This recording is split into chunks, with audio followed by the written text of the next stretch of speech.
Ruto listen to us and avert the confrontation over taxes. We petitioned the authorities and institutions. We demonstrated. We prayed in the house of worship. We begged to be heard. We sought amendments and we pleaded with the members of parliament to stand up for us. Our petitions were thrown to the dustbin by Ruto's tyrannical hands.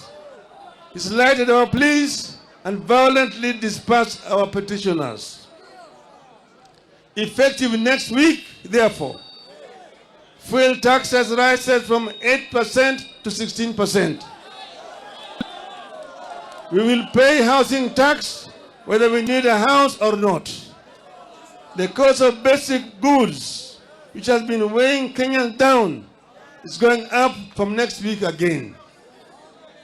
At a time like this, silence would be a betrayal to the country. Silence would be treason.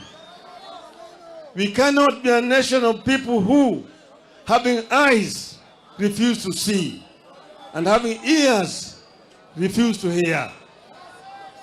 We have suffered a cruel betrayal of our trust and confidence in the ability of our representatives to protect us.